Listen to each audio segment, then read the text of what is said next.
faz sentido também, não é muito diferente, não é muito longe da onde os outros lugares que se acredita que pode ser Sodoma, então faz sentido que seja lá. A localização geográfica é uma montanha de sal que geologicamente não tem explicação de como ela pode ir lá, e tu tem bolas de enxofre. Bolas literalmente de enxofre. Inferno e Sodoma expostos, vamos meditar em uma revelação importante guiados pela palavra de Deus. O versículo que nos direciona hoje está em Mateus 11:24, onde Jesus disse: Eu, porém, vos digo que haverá menos rigor para a terra de Sodoma no dia do juízo do que para ti. Antes de começarmos, gostaria de pedir um favor especial a você, nosso querido espectador. Se você está gostando dos vídeos que compartilhamos aqui e deseja acompanhar mais conteúdos inspiradores como este, por favor, inscreva-se no canal, ative o sininho para receber todas as notificações e deixe seu like. Nos comentários fixados, você encontrará o link para o nosso grupo de oração. Estou ansioso para ler o seu comentário e saber como essa mensagem tocou o seu coração.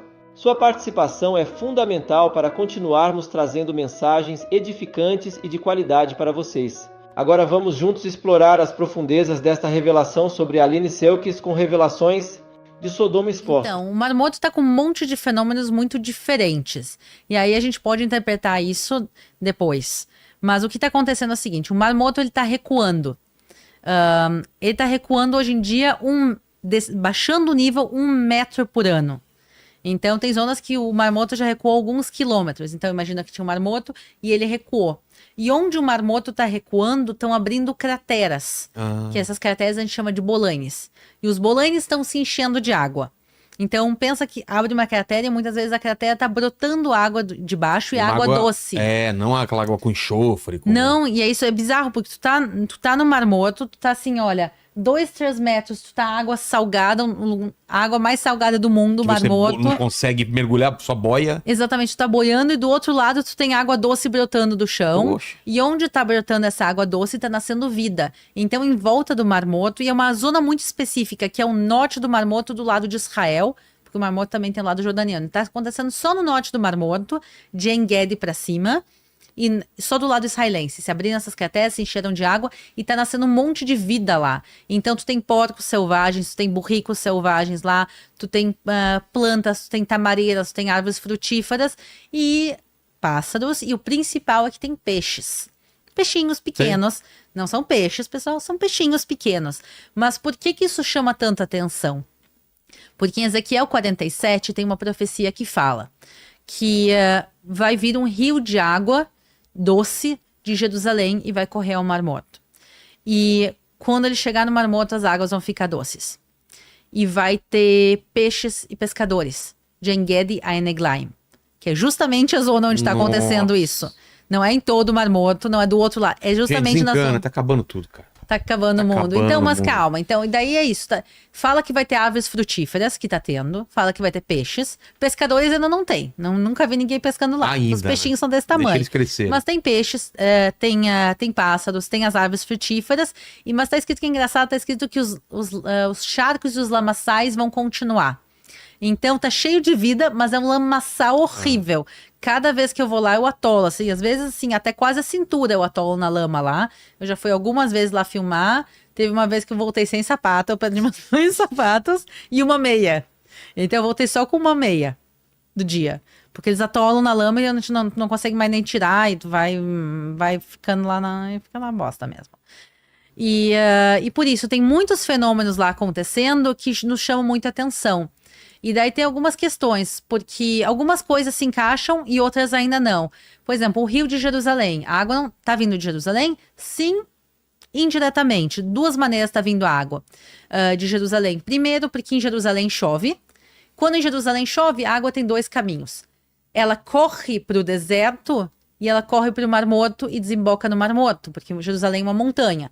Então, quando chove em Jerusalém, ela vai correr ou para o Mar Mediterrâneo ou para o Mar Morto. Então, alguns dias por ano em Jerusalém, quando chove muito, correm rios de Jerusalém até o Mar Morto e eles enchem os bolanes no caminho. Então, alguns dias por ano tem esse rio de água doce Tem correndo. até os caminhos, quando você passa, você vê os caminhos onde Exatamente, essa tu vê, e é enxurrada super passa. perigoso. Todos os anos, quase, infelizmente, tem gente que falece porque não sabem direito como lidar com os rios do deserto. Porque tu tá no deserto, o sol tá lindo, o dia lindo, só que em Jerusalém tá chovendo, e aí o rio do nada, assim, tu tá caminhando, de repente, e vem uma enxurrada. Pode ser levado. Então, tu tem essa água que vem por cima, não é um rio tradicional como a gente imagina. Quando fala que de Jerusalém vai sair um rio, a gente imagina um rio propriamente dito. E a gente não tem exatamente isso. A gente tem esse rio intermitente, essas tempestades do deserto que vêm da direção de Jerusalém pro Mar Morto, passando pelos Bolanes, enchendo os Bolanes. E o que tu tem também é a chuva que não corre por cima e entra na terra, ela entra no aquífero, e o aquífero da montanha de Jerusalém está brotando dentro dos Bolanes. Sim. Então, essa água justamente que está brotando do chão é água doce, obviamente não está vindo do Mar Morto. Ela Que tá cor vindo... que fica? Um verde, um azul? Como fica Então, a água que está brotando ela é transparente, só que daí ela começa a mudar de cor. Primeiro, onde tem muita lama, ela vai ficar marrom.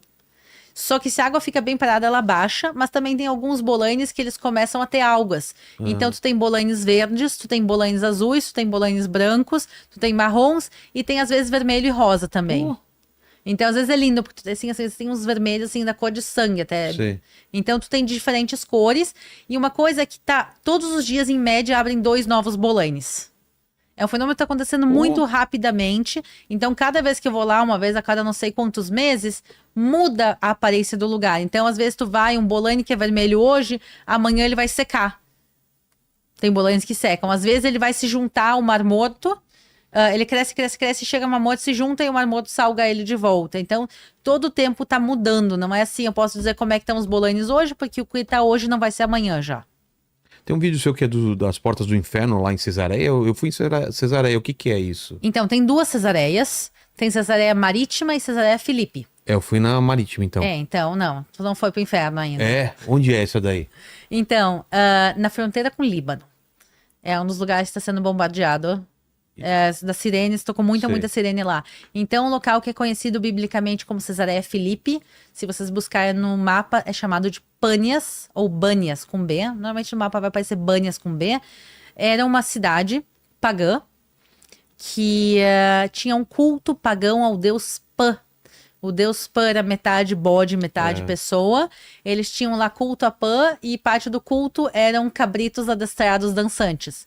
Então tinha show de cabritos. Cabritos adestrados dançantes. Então, Uma atração de circo, né? Total. Agora com vocês, cabritos dançantes. então você achou lá, tem lá o palco dos cabritos, Nossa. tudo, tem o cemitério dos cabritos, então tem tudo assim. Eles tinham um culto de cabritos dançantes lá, tinha um culto a alguns deuses, mas o principal realmente é Pan.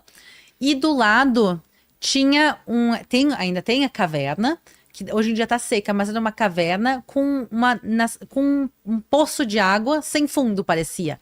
Que ele se conectava ao aquífero, então era um local que eles faziam sacrifícios.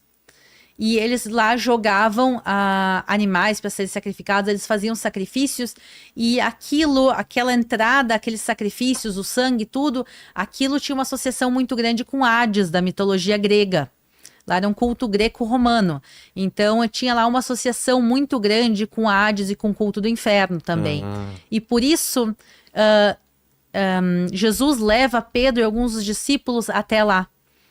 E quando ele tá lá, ele tem alguma das falas mais importantes da Bíblia. Ele fala com Pedro, diz: Pedro, tu serás a pedra sobre qual eu construirei a minha igreja. As portas do inferno não prevalecerão. Foi lá, então? Foi lá. Justamente onde tinha culto da entrada do inferno, que eles acreditavam que aquele local tinha uma conexão com a entrada do inferno, eles faziam sacrifícios lá, eles faziam culto pagão, justamente está escrito na Bíblia que Jesus vai a Cesareia Filipe, e lá ele fala: as portas do inferno não prevalecerão sobre ti. E ele fala do inferno e dos céus justamente ali do lado. E ele usa provavelmente aquele cenário dizendo: aqui é o inferno. E por isso a gente vê essa associação daquele lugar com o inferno. E também não é o único inferno de Israel. A gente tem mais de um lugar. O inferno na Bíblia tem mais de um nome. Então, um dos nomes, por exemplo, que se usava era Hades. Outro nome que se usava era Seol. E outro Sheol. Sheol. Eu falo em hebraico às vezes. Mas, e o outro nome é Geena. Guiena, né? Guiena, exatamente. Então, aquela coisa que Jesus diz assim, é melhor tu arrancar um teu olho do que todo o teu corpo seja jogado no inferno. Sei. Essa palavra original é Geena, Que ficava onde? que fica. Geena é um lugar que existe até os Onde? dias de... em Jerusalém. Também? Do lado de Jerusalém. Então, do lado de Jerusalém tem um vale, que é o Vale de Geena. Geena é um nome grego, em hebraico é Gei Beninom. E era um local que eram feitos sacrifícios por pagãos, sacrifícios de crianças, a Nossa, Moloque. que pesado. Então, era um local que queimavam crianças vivas, Meu Deus. no período bíblico. Então, era um culto feito pelos pagãos ali, pelos cananeus. Então, quando a gente vê a Bíblia, ela tem uma questão figurativa, muitas vezes ela tem uma questão literal também. Quando ele fala, vou Pra eles jogar... entenderem, né? joga teu olho para que, em vez de tu queimar no inferno, queimar em Geena. Geena é um lugar que queimavam crianças vivas. E a gente vê o inferno que também. Aí me lembra outra vez agora as crianças queimadas vivas no 7 de outubro. Mas quer dizer, é um lugar que existe. Geena existe. Essa entrada do Hades, que era considerada a entrada do Hades, ela secou. Hoje em dia é uma caverna seca, Sim. mas ela tá lá. Então, tu tem esse lugar que era considerado uma das entradas do Hades, que ficava lá em Cesareia Filipe. Então, Armagedon também é um lugar físico. Então, quando a Bíblia fala, muitos dos lugares são lugares físicos. A Bíblia... Em algum dos rios do inferno ficam lá na Grécia. Eu tava pesquisando também, né? Onde Sim. seriam, né? Os rios lá que acessam, que vão pro inferno. E já se sabe se Sodoma e Gomorra, a localização, mais ou menos, onde seria? Lá? Tem até 3.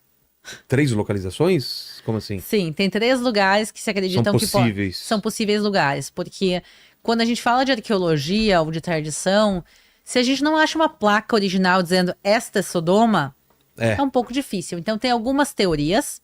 Até eu sei que o Rodrigo Silva teve aqui no canal algumas vezes. Verdade. E a gente discorda até. A gente Ele vai voltar aqui, eu vou perguntar pra ele de novo. Pergunta pra ele qual a opinião dele. Ele acredita que tem um lugar que fica justamente na Jordânia, bem próximo de Israel, mas na Jordânia, chamado Tel El Hammam, que é um local arqueológico que muitos acreditam ser lá Sodoma. Encontraram restos de uma cidade queimada. Tá. De uma cidade queimada, provavelmente por explosão de um meteoro. Pô. Que o meteoro explodiu a 50 quilômetros da superfície. E aí, então, imagina aquela explosão lançou uma radiação de calor que derreteu até as pedras da cidade. Então, tu tem pedras derretidas. Tem algumas questões em relação à datação do lugar, mas é uma teoria, e é uma teoria que o Rodrigo aceita. Tem uma outra também que fica na Jordânia, que também é outra teoria em relação... Em outro lugar. Em outro lugar na Jordânia. E tem uma teoria que fica em Israel, que se chama Sodoma.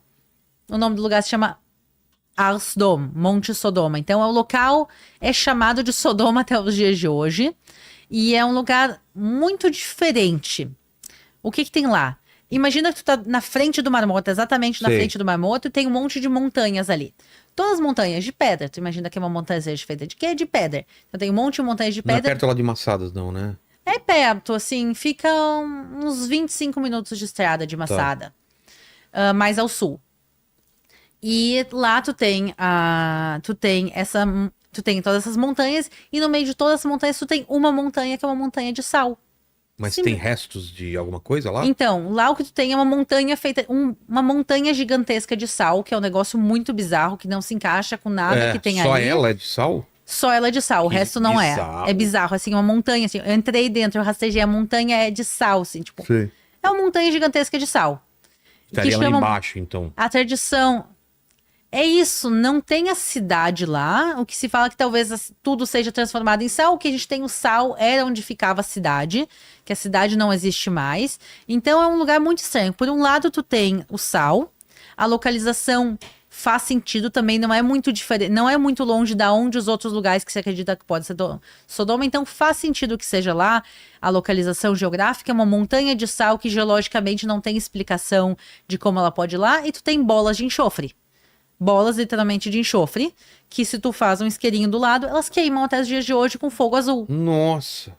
Então, assim, e uma pureza de mais de 90% de enxofre. Que também no Mar Morto tem muito enxofre na região, mas ele dissolvido na água. E lá tu tem toda em volta ali desse lugar que é chamado Sodoma, tu tem a terra, porque a gente falou, essa montanha de sal e o resto é de terra, em volta dessa terra, tu tem cravado no meio bolas de sal, então bolas de enxofre. Então tu vai lá, tu cava um pouquinho, tu pode soltar elas, e literalmente tu acha bolas, elas são, o chão todo é branco, elas são mais amareladas, e tu faz um isqueiro e elas queimam, mas eles são super tóxicas também, tem que tomar cuidado para quem chega lá. São, assim, qualquer faísca queima elas, é um negócio muito bizarro. Então tu tem lá alguns elementos que a Bíblia nos fala que a cidade foi destruída completamente, fala que tem toda, obviamente, a história da mulher de Ló que virou uma estátua de sal, que aí se associa também que o lugar virou sal, e que veio fogo e enxofre do céu. E daí tu tem justamente lá essas bolas de enxofre que queimam. Então para você seria esse o lugar mais Então, eu indicado. acho assim, eu acho que lá tem algumas coisas que eu não vejo uma explicação outra. Tá. Mas eu também tenho que ser suficientemente séria para vir aqui e não dizer, olha, eu tenho certeza do que é. Eu vou dizer, olha, essa é uma das teorias. E eu acho que também é maravilhoso para quem puder ir ver com os próprios olhos, tirar as próprias conclusões também, tanto em Israel como na Eu Jordânia. sou o profeta pastor Marconi Silva e gostaria de lembrar você de conferir os comentários fixados, onde deixei o link para o nosso grupo de oração. Este espaço foi criado para que você participe de nossas campanhas de fé e compartilhe seus testemunhos com outros irmãos e irmãs. É uma excelente oportunidade para fortalecer sua fé e a de sua família, unidos em oração e na busca constante pela presença de Deus. A palavra de Deus nos ensina em Mateus 18:20. Pois onde 2 ou 3 se reunirem em meu nome, ali eu estarei no meio deles. Ao participar de um grupo de oração, você pode fortalecer sua fé e estar em comunhão com pessoas que creem no poder transformador de Deus. Cada testemunho que ouvimos nos encoraja, e cada oração feita em unidade impacta o mundo espiritual. Permaneça firme na sua jornada de fé, sempre buscando a presença de Deus e se fortalecendo através da oração. Nos vemos no próximo vídeo.